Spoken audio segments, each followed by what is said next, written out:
अब सुन रहे हैं सुबह संदेश मॉर्निंग वॉइस।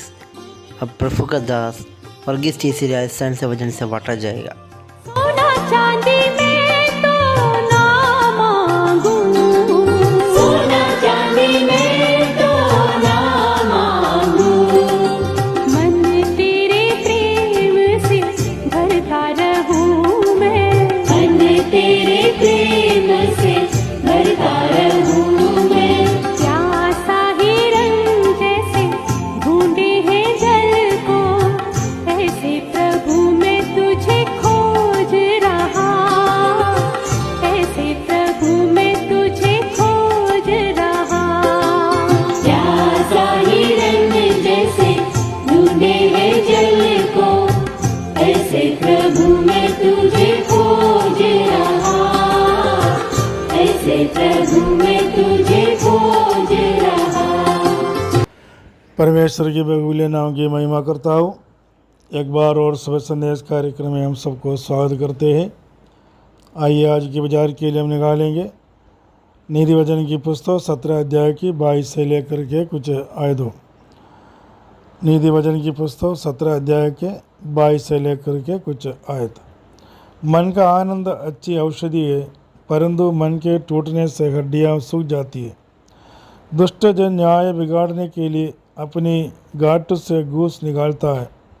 बुद्धि समझने वालों के सामने ही रहती है, परंतु मूर्ख की आंखें पृथ्वी के दूर दूर देशों में लगी रहती है। प्रभु के नाम की महिमा हो। पिछले कुछ समय से हम नीति वचन की पुस्तकों में से कुछ बातों पर विचार करते हैं। लगता है सुनने वालों के जीवन में परमेश्वर का आशीष पाएंगे। यहाँ बाइबल हमेशा मन की आनंद की बात कहते हैं। बाइबल पढ़ने वाला इसलिए बाइबल पढ़ना चाहता है और मन के अंदर शांति मिले और एक औषधि के रूप में वचन, परमेश्वर का वचन जीवन में रहे और मन के अंदर रहे। क्योंकि परमेश्वर के वचन के अंदर ऐसा बहुत सारे बात लिखा हुआ है जो औषधि की बराबर है।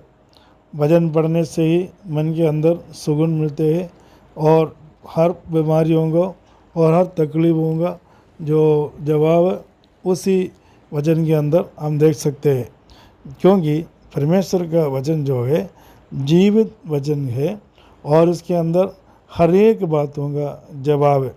इसलिए परमेश्वर का वचन जब पढ़ता है तो इनका जीवन के अंदर मन में आनंद और खुशियाँ होती है। इधर हम देखते हैं कि मन के टूटने से हड्डियाँ सूख जाती है, लेकिन मन ना टूटने के लिए परमेश्वर का वचन जीवित हड्डियों के रूप में, जीवित औषधि के रूप में हर एक मनुष्य का जीवन में आते।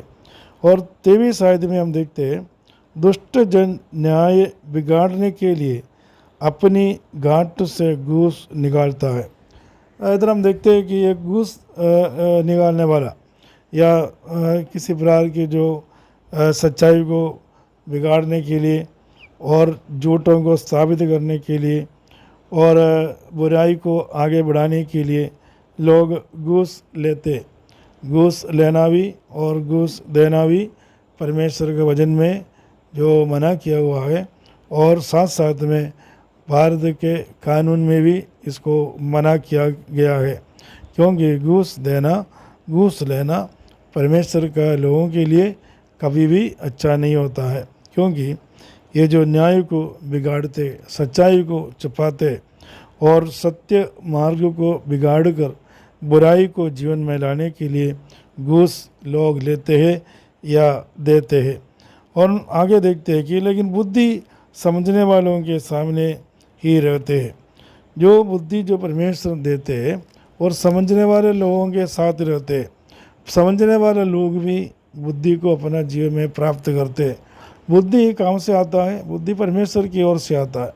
याकूब की पत्र में हम पढ़ता है कि यदि किसी को कोई ज्ञान की कमी हो, बुद्धि की कमी हो, परमेश्वर से मांगे और परमेश्वर उनको देता है। ऐसा हम याकूब की पत्री के अंदर पढ़ते हैं। बुद्धि जो है परमेश्वर की ओर से आता है। ज्ञान जो है परमेश्वर की ओर से आता है, लेकिन मूर्खता कहाँ से आते हैं? पृथ्वी की ओर से आता है। मूर्खता जो बात है, जो मनुष्य का जीवन में जो मूर्खता होती है वो पृथ्वी की ओर से आता है। इसलिए कुलोसियों की पत्र में हम देखते हैं कि हमारा जो मन हमेशा ऊपर की तरफ लगा है, जहाँ परमेश्वर का निवास स्थान हो। परमेश्वर का निवास स्थान में जो लोग अपनी आंखों को दर्शाता है और आंख उठाता है, वहाँ से परमेश्वर का ज्ञान मनुष्य के जीवन में मिलता है। लेकिन जो मूर्खता जो है पृथ्वी की ओर से आते हैं, क्योंकि शैतान जो है हमेशा मनुष्य को मूर्खता जो स्वभाव देते हैं, या मूर्खता का जो आदत या मूर्खता मनुष्य का जीवन में शैतान देते हैं, क्योंकि शैतान हमेशा पृथ्वी से आते हैं या पृथ्वी की अधिपति है। इसलिए मसीह जीवन बिताने वाला हर एक व्यक्ति को यह आज्ञा दिया गया है कि वो कभी मूर्खता में नहीं, लेकिन परमेश्वर का ज्ञान के अंदर बढ़ते जाए। ये परमेश्वर अपने लोगों से चाहते हैं, और इसलिए हमारे जीवन के अंदर हमेशा ये रहना चाहिए, ये बात होना चाहिए कि हम परमेश्वर का ज्ञान को हमेशा जीवन में पाते रहे, और मूर्खता हमारे जीवन में कभी भी कदापि ना रखे, और मूर्खता के अनुसार कभी जीवन ना बताए, क्योंकि परमेश्वर ज्ञानी है। जो परमेश्वर चाहते हैं कि परमेश्वर के लोग हमेशा ज्ञानी बनकर रहे, ज्ञानी होते रहे।